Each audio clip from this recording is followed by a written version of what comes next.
Bienvenidos a esta nueva exploración. Hoy nos metemos de lleno con una figura, legendaria. Le decían el Mozart del ajedrez. Y también la máquina del ajedrez. Dos apodos que ya dicen mucho, ¿no? Tremendos. Exacto. Hablamos, claro, de José Raúl Capablanca y Graupera. Vamos a hacer un recorrido profundo por su vida, su carrera, ese legado enorme que dejó el ajedrecista cubano. Nos basamos en varias fuentes biográficas. Sí, la idea es entender un poco qué había detrás de ese talento tan deslumbrante. Justo, cómo fue ese ascenso, su estilo único, ¿verdad? Su tiempo como campeón mundial, esa derrota tan sorpresiva. ¿Y por qué hoy? Sigue siendo un hombre tan importante. Vamos a ver si desentrañamos un poco el misterio. Empecemos por el principio. Nace en La Habana, 1888. Cuba todavía era española en ese momento. Exacto. Hijo de un oficial español y madre cubana. Venía de una familia acomodada, pero ojo, lejos de los grandes centros de ajedrez de la época. Y aquí viene la anécdota clave, ¿no? La que todos cuentan. Con solo 4 años. 4 años. Aprende a jugar viendo a su papá. Increíble. Pero no solo aprende, sino que al poco tiempo le corrige un movimiento ilegal a su papá y le gana la partida.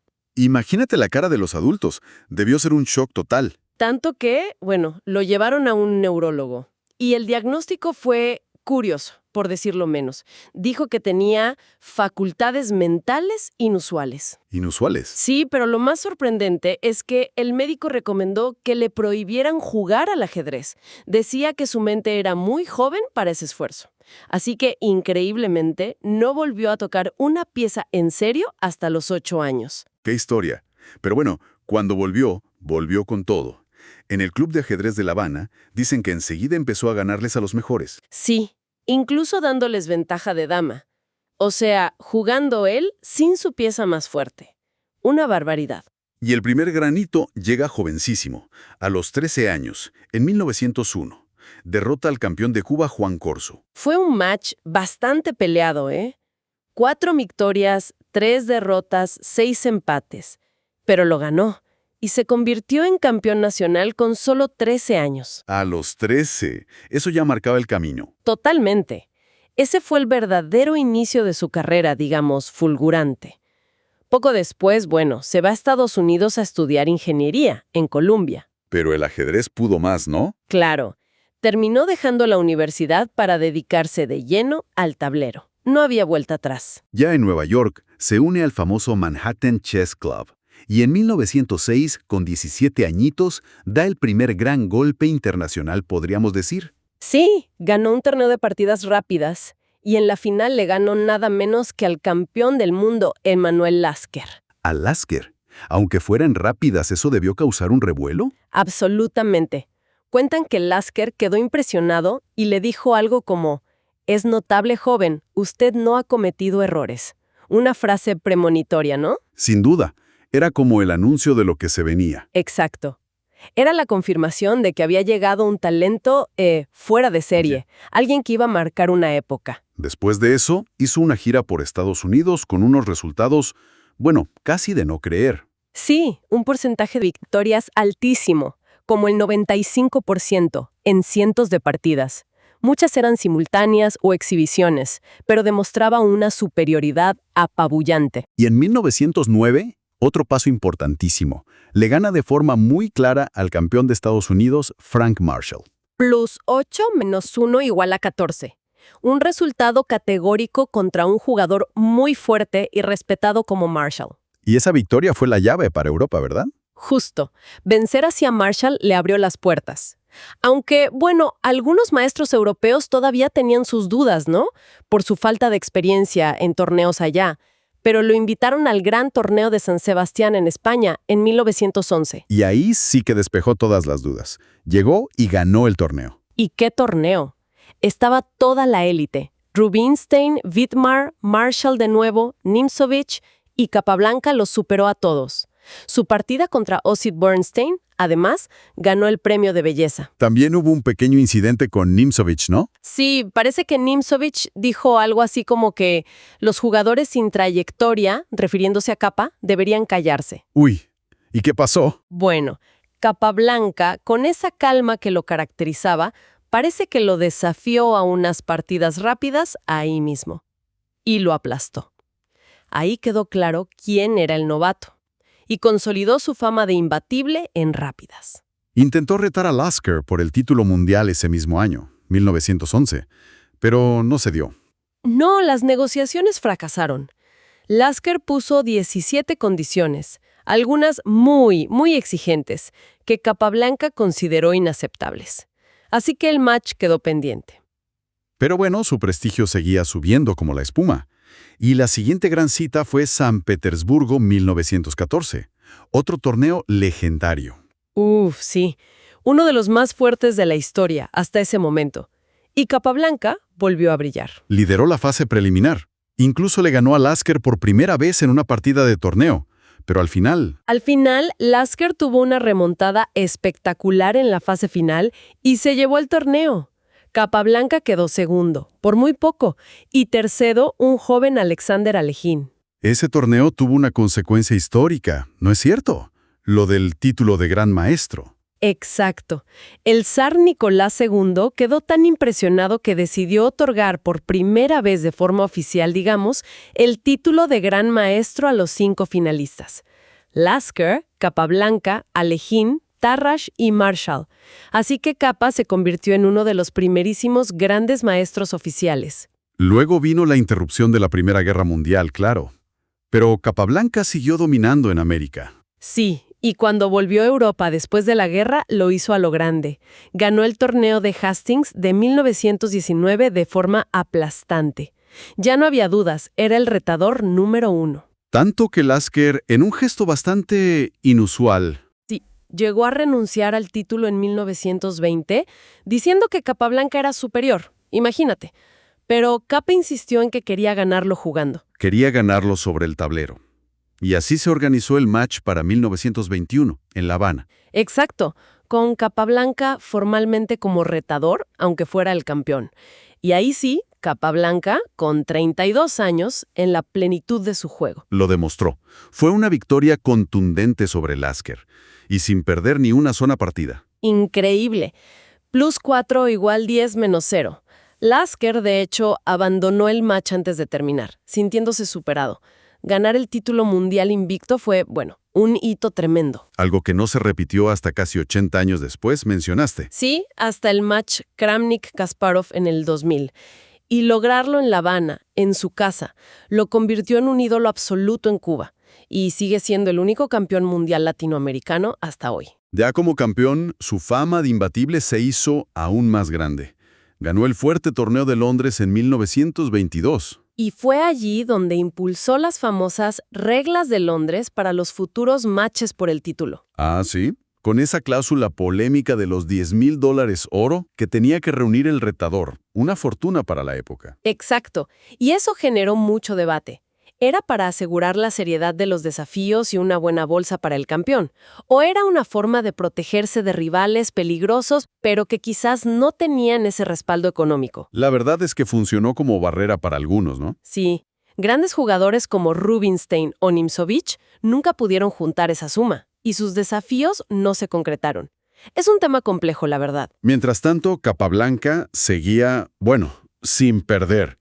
Su racha invicta se hizo legendaria. 8 años. Entre febrero de 1916 y marzo de 1924. 8 años sin perder una partida oficial. Fueron 63 partidas. 8 años. Es difícil siquiera imaginarlo hoy en día. Totalmente. Incluyendo torneos de superélite y el match contra Lasker. Eso te habla de una solidez, una técnica, una comprensión del juego descomunal. Ahí se ganó a pulso el apodo de la máquina. Aunque no todo fueron victorias aplastantes durante su reinado. Tuvo algún traspié. Claro, en Nueva York 1924 quedó segundo detrás de Lasker justamente. Y ahí sufrió su primera derrota en 8 años, contra Richard Reti. También fue tercero en Moscú 1925. Pero perder una partida era noticia, ¿no? Exacto. Que Capablanca perdiera era un evento. Seguía siendo, por lejos, el jugador más difícil de vencer del mundo. Y quizás su punto más alto como campeón fue el torneo de Nueva York de 1927. Sí. Ahí sí que arrasó. Ganó invicto, le sacó 2,5 puntos de ventaja al segundo, que fue Alekhine, y le ganó a Alekhine en la partida entre ellos. Todo parecía indicar que llegaba al match por el título contra Alekhine, que era inminente, como favoritísimo. Absoluto favorito. Nadie o casi nadie le daba chances a Alekhine. Se decía que Capablanca ganaría fácil. Y aquí llegamos a uno de los momentos más impactantes, diría yo, de la historia del ajedrez, el match de Buenos Aires, 1927. Sí, una de las mayores sorpresas de todos los tiempos. Capablanca llegó, parece, con un exceso de confianza tremendo. No se preparó específicamente, dicen. Mantuvo una vida social muy activa justo antes y durante el match. Y Alekhine hizo todo lo contrario. Se preparó como nunca nadie lo había hecho antes. Estudió a fondo a Capablanca, su estilo, buscó patrones, debilidades, un enfoque casi científico, muy moderno para la época. El match fue eterno. Se jugaba al primero que ganara 6 partidas. Y Alekhine dio la sorpresa ganando la primera. Sí, eso ya marcó un tono diferente. Hubo muchísimas tablas, fue una batalla de nervios terrible. Capablanca se notaba cansado, quizás frustrado por no poder quebrar la resistencia de Alekhine. Incluso propuso suspender el match en un momento, ¿no? Sí, pero Alekhine se negó en redondo. Estaba decidido a seguir hasta el final. Y el final fue la bomba. Alekhine ganó la 6ª partida después de 34 juegos. 34 partidas. El match más largo hasta ese momento. +6 menos 3,25. Alekhine era el nuevo campeón del mundo. El invencible Capablanca había caído. Las razones son muchas, pero sin duda el cóctel de exceso de confianza de Capa y la preparación brutal y la tenacidad de Alekhine fueron claves. Conmocionó al mundo. Y las consecuencias fueron, bueno, nefastas para la relación entre ellos. Se rompió para siempre. Fue una amargura total. Alekhine, ya como campeón, usó las mismas reglas de Londres que había impulsado Capablanca, y luego la Gran Depresión como excusas para nunca darle la revancha. Evitaba enfrentarlo incluso en torneos. Sí, la enemistad era palpable. Cuentan que en las pocas partidas que jugaron después, ni se miraban. Hacían la jugada y se levantaban de la mesa. Alekhine defendió el título contra otros, como Bogolubov, pero nunca contra Capablanca. Esa situación fue muy polémica y, de hecho, influyó en que después la FIDE tomara el control del ciclo del campeonato, ¿no? Exactamente. Evidenció los problemas del sistema anterior, donde el campeón tenía demasiado poder para elegir o evitar retadores. A pesar de ese golpe tan duro y la frustración de no poder pelear por el título, Capablanca no se retiró. Siguió jugando y ganando torneos importantes. Sí, demostró que seguía siendo parte de la élite absoluta. Le ganó un match muy claro a Maxiue en 1931, que poco después sería campeón mundial. Luego tuvo una pausa, pero regresó con fuerza. ¿Qué motivó ese regreso? Pudo ser una mezcla de cosas. Su vida personal, conoció a Olga Chagodaev, su segunda esposa, que lo animó mucho. Y también, seguramente, la derrota de Alekhine contra Juve en 1935. Eso le abrió una puerta, una esperanza de volver a luchar por el título. Y vaya si volvió bien. Ganó el torneo de Moscú en 1936, empatado con un joven Mikhail Botvinnik, que ya asomaba como futura estrella. Y ese mismo año, el torneo de Nottingham, un torneo legendario. Reunió a 5 campeones mundiales: Lasker, Capablanca, Alekhine, Juve y Botvinnik.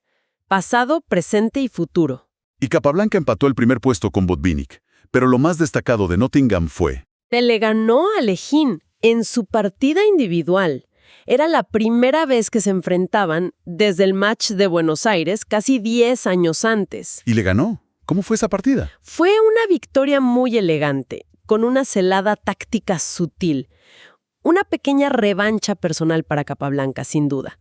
Demostró que todavía podía vencer a su gran rival. Pero la relación siguió igual de mal, ¿no? Sí, la animosidad era demasiado profunda.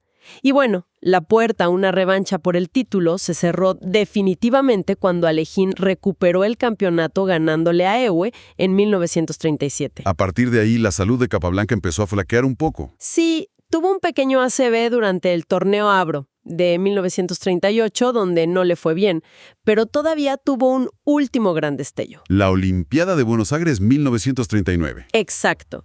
Ganó la medalla de oro individual en el primer tablero, quedando por delante de Alekhine y de Paul Keres. Un último gran logro. Y su final fue muy repentino, ¿verdad? Sí, totalmente inesperado. El 7 de marzo de 1942 estaba en el Manhattan Chess Club, en Nueva York, analizando una partida como siempre. Y se sintió mal. Se desplomó. Fue una hemorragia cerebral masiva. Falleció al día siguiente, el 8 de marzo, en el Hospital Montesinos. Curiosamente, el mismo hospital donde había muerto Lasker un año antes. Tenía solo 53 años. Muy joven. Una pérdida enorme. Sin duda. Causó una conmoción mundial. Incluso Alekhine, a pesar de todo, hizo un elogio público muy sentido. Lo llamó un grandísimo genio cuyo igual no volveremos a ver. En Cuba le rindieron honores de Estado, y su tumba en la necrópolis de Colón es icónica, con ese rey de mármol blanco. Hablemos un poco de su estilo, que lo hacía tan especial. Siempre se habla de su juego natural, claro, como si no le costara. Era eso, una comprensión posicional profunda, casi innata. Parecía ver la jugada correcta de inmediato, sin cálculo aparente. Él mismo decía que las jugadas le venían solas, de forma subconsciente. Un genio posicional, pero también era peligroso tácticamente. Por supuesto. No rehuía la táctica si la posición lo pedía. ¿Y sus finales? Bueno, son legendarios. Se consideran de una perfección casi matemática. Su consejo de estudiar los finales primero sigue siendo oro puro. Esa facilidad natural tenía su contraparte, dicen, que no estudiaba mucho las aperturas. Sí, esa es la crítica recurrente. Su relativa pereza, digamos, para el estudio sistemático de las aperturas. Confiaba mucho en su talento natural, en su capacidad para resolver los problemas una vez salida la apertura. Y mal no le fue con esa confianza. Solo 35 derrotas oficiales en toda su carrera. Es una cifra increíble, menos del 6% de sus partidas. Dominó a casi todos sus contemporáneos de forma abrumadora. Sus récords contra Marshall o Lasker son impresionantes. Sí, contra Marshall plus 20, menos 2 igual a 28. Contra Lasker plus 6, menos 2 igual a 16. Era dificilísimo ganarle. Solo al final de su carrera, un joven Keres logró sacarle una mínima ventaja de plus 1 minus 0 equals 5. Una bestia competitiva. Y además de su juego, dejó un legado escrito muy importante. Claro, sus libros. Mi carrera ajedrecista es fascinante. ¿Y Fundamentos del ajedrez? Bueno, es un clásico absoluto. Uno de los mejores manuales de ajedrez jamás escritos. Sigue siendo súper útil hoy en día. También tuvo ideas para cambiar el juego, ¿no? Lo del ajedrez capa blanca. Sí, estaba preocupado por la muerte por tablas, por el exceso de empates en la élite. Propuso una variante en un tablero más grande, 10×8, con 2 piezas nuevas. El canciller, que movía como torre y caballo, y el arzobispo como alfil y caballo. Buscaba más complejidad. No prosperó, pero muestra que pensaba en el futuro del juego. Totalmente. Y nos dejó partidas que son verdaderas lecciones. La de Bernstein en 1914 sobre peones colgantes o la famosa contra Marshall en 1918. Ah, la del Gambito Marshall. Exacto. Marshall llevaba años preparando esa apertura y Capablanca la refutó sobre el tablero la primera vez que se la jugaron. Una genialidad. Su influencia en el estilo de otros jugadores es innegable, ¿verdad? Absolutamente. Jugadores de corte posicional como Butvinnik, Petrosian, Karpov, Kramnik, todos lo estudiaron y reconocieron su influencia. Hasta Bobby Fischer, que era muy crítico, admiraba su claridad. El adjetivo capalanquino. Se usa para describir ese estilo, ¿no? Limpio, técnico, lógico, eficiente. Aparentemente simple pero muy profundo. Como dijo Spassky, simplemente el mejor. Fuera del tablero también era una figura elegante, carismático, con funciones diplomáticas para Cuba. Sí, era muy popular, una celebridad de su tiempo. Tuvo una vida social intensa. Hasta salió en una película soviética de 1925, La fiebre del ajedrez. Y tenía sus anécdotas, como la respuesta a Snoskoborovsky. Ah, sí, que Snoskoborovsky quería escribir Los errores de Capablanca y Capa le dijo que él podría escribir Las buenas jugadas de Snoskoborovsky, pero que le faltaba material. Tenía su ingenio. Una faceta quizás menos conocida es que fue maestro de María Teresa Mora. Sí, La guió y ella se convirtió en la primera maestra internacional de Latinoamérica. Capablanca dijo, con humildad, que él había aprendido mucho enseñándole a ella. También era famoso por jugar muy rápido. Rapidísimo, casi sin pensar. Eso a veces intimidaba a los rivales. Y aunque parecía frío, dicen que era sensible a la crítica. Por eso incluyó partidas perdidas en su libro Fundamentos para mostrar que también se aprendía de las derrotas. Su legado en Cuba es Inmenso. un héroe nacional, sin duda. La primera estampilla del mundo dedicada a un ajedrecista fue la suya, en 1951, y desde 1962 se juega el torneo Capablanca In Memoriam, un evento de primer nivel mundial. Impulsado en sus inicios por el Che Guevara, además. Exacto. El ajedrez es parte de la cultura cubana, y Capablanca es el símbolo máximo de eso. Y nos dejó frases que van más allá del tablero. Sí, frases como Mavi ha ganado una partida abandonándola, o de pocas partidas ganadas he aprendido tanto como de la mayoría de mis derrotas. Son reflexiones valiosas. O esa sobre que el ajedrez sirve para distraer y olvidar las preocupaciones. Muy humano. Entonces, para ir cerrando, un genio natural, un maestro de la posición y los finales, un campeón que pareció invencible, una caída sorprendente y un legado que, bueno, sigue vivo. Yo creo que sigue siendo relevante porque representa ese ideal del genio que juega con una facilidad y una lógica aplastantes. Su influencia es innegable y, como único campeón mundial latinoamericano, tiene un lugar único en la historia. Es un referente. Y nos deja pensando, ¿no? Sí, nos deja con esa pregunta final. Si Capablanca confió tanto en su talento natural, más que en el estudio profundo, sobre todo de aperturas, ¿qué pasaría hoy? ¿Cómo le iría en la élite actual? Exacto. ¿Podría un genio así, tan natural, triunfar de la misma manera contra la preparación súper intensiva de hoy, con computadoras, bases de datos? ¿O el ajedrez moderno exige sí o sí otro tipo de dedicación, más allá del talento puro? Es algo para pensar. Una pregunta fascinante, sin duda, sobre cómo ha cambiado el juego y el talento. Con esa reflexión, cerramos nuestra exploración sobre la leyenda de José Raúl Capablanca. Gracias por acompañarnos.